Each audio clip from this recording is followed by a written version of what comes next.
ইসরায়েলের কাছে আরও 4 জিম্মির মরদেহ হস্তান্তর করেছে হামাস। এ নিয়ে 8 জিম্মির মরদেহ ফেরত দিল তারা। হামাসের হাতে এখনও 20 জিম্মির মরদেহ রয়েছে। আজ ফেরত দেয়া হবে আরও 4 মরদেহ। এদিকে ইসরায়েলকে সহায়তার অভিযোগে 33 জনের মৃত্যুদণ্ড কার্যকর করেছে হামাস। এর মধ্যে প্রকাশ্যে 8 জনের মাথায় গুলি করা হয়েছে। গাজায় গণহত্যার জন্য ইসরায়েলের বিচার দাবি করেছে স্পেন। গাজায় যুদ্ধবিরতির চুক্তি অনুযায়ী সোমবার ইসরায়েলের কাছে 4 জিম্মির মরদেহ হস্তান্তর করে হামাস।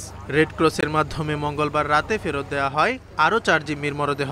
উপত্যকা ধ্বংসস্তূপে পরিণত হওয়ায় মরদেহ হস্তান্তরে বিলম্ব হচ্ছে বলে জানিয়েছে হামাস।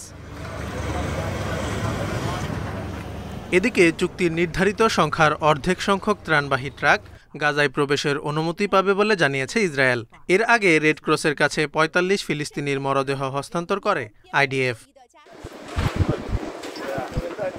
হামাস ও ইসরায়েলের মধ্যে যুদ্ধবিরতিতে স্পেন সন্তুষ্ট নয় বলে জানিয়েছেন দেশটির প্রধানমন্ত্রী পেদ্রো সানচেজ। গাজায় গণহত্যার জন্য দায়ীদের বিচার চেয়েছেন তিনি। এক্ষেত্রে কারো জন্য দায়মুক্তি থাকতে পারে না বলে মত তার।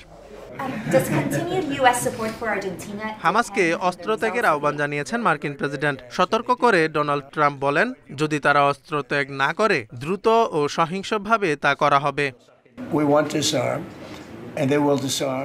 হামাস যদি অস্ত্র ত্যাগ না করে তবে আমরা তাদের নিরস্ত্র করব এবং এটি দ্রুত ও সহিংসভাবে ঘটবে।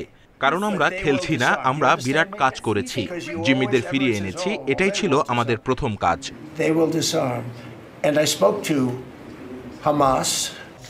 এদিকে 2 বছরের যুদ্ধে ইসরায়েলকে সহায়তার অভিযোগে 33 জনের মৃত্যুদণ্ড কার্যকর করেছে হামাস। শুক্রবার যুদ্ধবিরতি হওয়ার পর বিরোধী গোষ্ঠীগুলোর উপর অভিযান শুরু করে হামাস সদস্যরা। Jobayer Hussain, independent news.